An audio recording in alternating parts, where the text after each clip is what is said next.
के रह गया, इसके आगे क्या संदेश देना चाहते हैं अपन समाज के? परिसीमन में हाँ जी।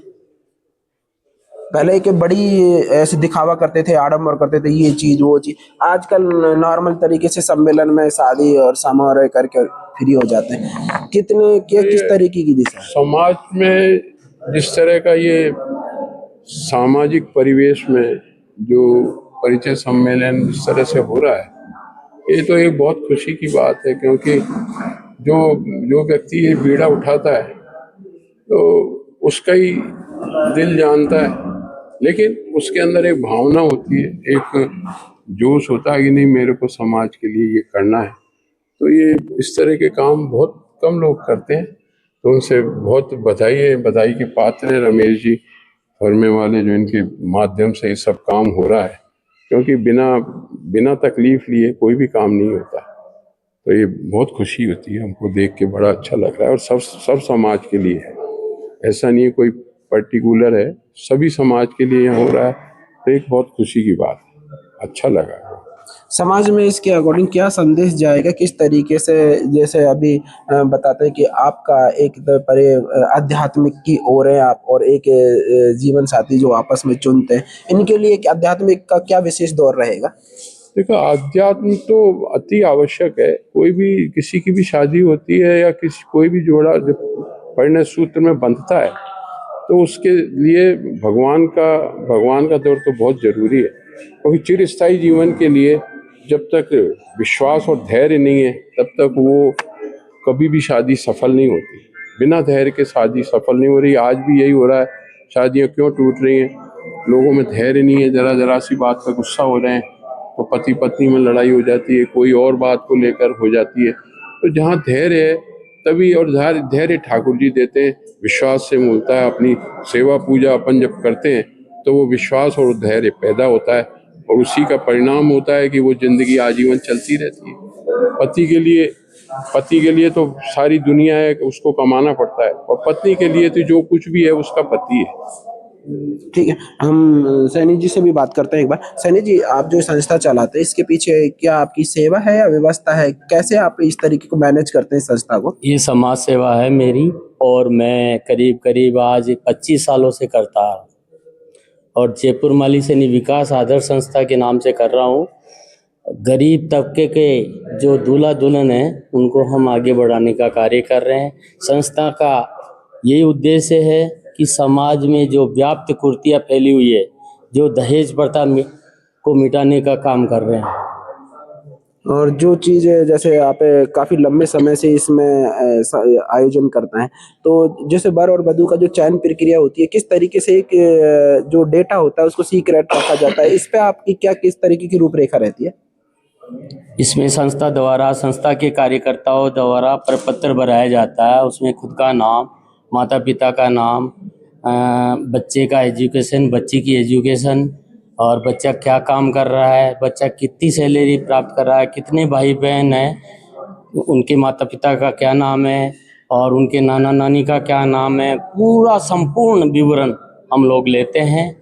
चाहे डॉक्टर बच्चा हो, चाहे इंजीनियर हो, चाहे पीजीडीसी हो, चाहे एमएससी हो, चाहे गवर्नमेंट सर्विस में कार्यरत हो, चाहे प्राइवेट सर्विस में कार्यरत हो, ऐसे बच्चे और बच्चियां जयपुर माली सैनी विकास आदर्श संस्था में आकर के अपना ब्याह कर रहे हैं। एक दिन की बात है, मुझको वो याद आती है कि ऐसे जोड़े का हमने ब्याह करवाया था जिसका साल भी एक हो, जन्म समय भी एक हो, और टाइम भी एक हो, और वो वार भी एक हो, और सन भी एक हो।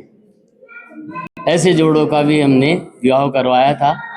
वो जोड़ा था डॉक्टर योगेश सैनी और डॉक्टर योगिता सैनी। समाज को आप क्या मैसेज इस तरीके से देना चाहेंगे जिससे ये जो बड़े बड़ी शादियां होती हैं और एक छोटे समूह का वही चीज रूपरेखा है, तो एक दहेज प्रथा जो लागू जो लंबे समय से चलती आ रही, कैसे इन कुरीतियों से व्याप्त एक तरीके से हो पाएंगे? मैं तो इतना ही कहना चाहता हूँ समाज को कि जो ये इस संस्था के अलावा और कोई संस्था ये कर रही है तो वो बढ़ावा, दहेज प्रथा को बढ़ावा देने का काम कर रही है। कोई हीरो होंडा दे रहा है, कोई स्कूटी दे रहा है, कोई एलसीडी दे रहा है। तो मैं उनको एक ही संदेश देना चाहता हूँ कि समाज का काम करो आप, लेकिन दहेज प्रथा मिटाने का काम करो, कुरीतियाँ समाप्त करने का काम करो, मृत्यु भोज मिटाने का काम करो। ऐसा कार्य करो जो समाज को नीचे नहीं झुकना पड़े। ठीक है सर, सर से भी बात कर लेते हैं। सर, जो वर वधु है और जो चयन प्रक्रिया होती है और एक तरीके से समाज के अंदर एक आध्यात्मिक का भी दौर होता है, आप समाज के लिए और वर वधुओं के लिए क्या संदेश देना चाहेंगे? देखिए, वर्तमान में अगर आप देखें तो सारा डिजिटल युग है और डिजिटल युग में पिछले 10, 12, 15 सालों में फिल्मों को देख देख करके शादियां बड़ी महंगी करने की कुरीतियां आ गई हैं, जिस वजह से जो गरीब तबका है उनकी शादियां नहीं हो पाती है। कई बार वर वधू की आयु अधिक हो जाती है कि कोई अपनी बहनों की चिंता के अंदर पहले 3 शादियों करने के चक्कर में उसकी उम्र अधिक हो जाती है। तो उन सब के लिए आप समझिए, हमारे रमेश जी तो बिल्कुल हनुमान जी बनकर और उन राम सीता का मिलन करा रहे हैं। तो मैं इनको साधुवाद देना चाहता हूँ और यह इस तरह के सामाजिक स्तर के कार्य रमेश जी की तरह हम सबको भी करने चाहिए, ताकि जो विवाह प्रथा है वह विवाह प्रथा रहे। आजकल आप देखिए, विवाह प्रथा खत्म होकर के और सिर्फ दिखावे की प्रथा रह गई है कि मैंने 10 लाख लगाए, मैंने 1 करोड़ लगाए, शादी में 5 करोड़ लगे। यह तो एक प्रेम भाव का बंधन है जिसको रमेश जी संपन्न करा रहे हैं। ठीक है सर, हम युवा पीढ़ी से भी पूछ लेते हैं। आजकल डिजिटल का दौर है और MyShaadi.com अन्य तरीके की वेबसाइट है जिसपे फ्रॉड भी हो रहा है और वहाँ पे जोड़े मिल भी रहे हैं। आए दिन मैं देखता हूँ कि FIR दर्ज हो रही है। तो इसके लिए युवाओं के लिए और युवतियों के लिए क्या संदेश है आपकी तरफ से?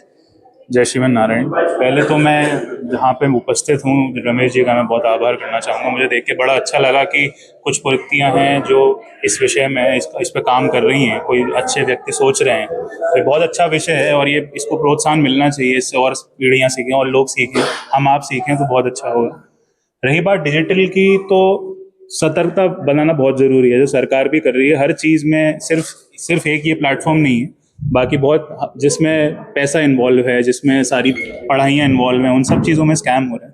तो हमें दिमाग पूर्वक ये सब जो कुरीतियाँ हैं ये हमारे भले के लिए इस्तेमाल की जाए तो बहुत अच्छी बात, पर हमें भी एक समझदारी से आगे स्टेप लेना पड़ेगा, तब जाके हम ये कर सकते हैं। हाँ बिल्कुल, जहाँ अच्छा होती है वहाँ बुराई होती ही है। तो जहाँ कुछ लोग जो कुछ तत्व इसका खराब से कर रहे हैं, और मैं बहुत जगह देखता हूँ कि डिजिटलाइजेशन गलत माना जाता है, पर मेरे अनुभूति के हिसाब से अच्छी बात है ये कि हो रहा है। पर हमें बस सतर्कता से रहेंगे तो वो हर काम अच्छे और चलेगा। नहीं, आपके आधार पे एक तो सम्मेलन के द्वारा आपस में परिचय कराया जाता है और एक डिजिटल प्लेटफॉर्म पर करवाया जाता है, वो दोनों का क्या एक समान और असमान? मेरा यही कथन है कि हाँ, इसमें बिल्कुल होता है, पर हमें बहुत समझदारी से करना चाहिए, इसमें बढ़ना चाहिए, क्योंकि हम बिना सिर्फ फोटो के माध्यम पे हम किसी को वो कर लेते हैं और उसमें हमारी अपनी निजी डिटेल देते हैं। तो ये हमारी समझदारी, हमारी और आपकी समझदारी है। ये जो सारे यंत्र हैं ये हमारी सहूलियत के लिए बनाए गए हैं, पर कुछ लोग जो समाज के हैं वो इस बिल्कुल जाहिर बात है आपकी है कि इसको गलत तरीके से इस्तेमाल कर रहे हैं, पर उसमें हम सिर्फ समझदारी से ही इसका हल निकाल सकते हैं। जो वर है या वधू है, जो भी जोड़ा है या जो भी जिस तरीके से भी सेटिंग है, उसमें सामाजिक तौर से आपको मिलना चाहिए, किसी को इन्वॉल्व करना चाहिए। जैसे Shaadi.com बीच में इन्वॉल्व रहती है तो वहाँ पे उनकी हेल्पलाइन को लेना चाहिए। तो ऐसे समझदारी से आगे बढ़ें तो डिजिटल बहुत अच्छी चीज़ है। और जिस जगह तक यहाँ पे ऐसे इन योजनाओं से नहीं जुड़ पाते वो लोग, उनके लिए तो बहुत अच्छी बात है। तो ये एक अच्छा ही है, बस अब समझदारी से करेंगे तो बहुत अच्छी चीज़ है। ठीक है, सर ने बताया कि ये आयोजन करता तो डिजिटल का जो दौर है वो है तो एकदम बढ़िया, लेकिन वो कभी कभी उसके दुष्प्रभाव भी परिणाम होते हैं, तो समझदारी से इस दौर में आना चाहिए। और जो महंत जी थे उन्होंने भी बताया कि जब तक हम आपस में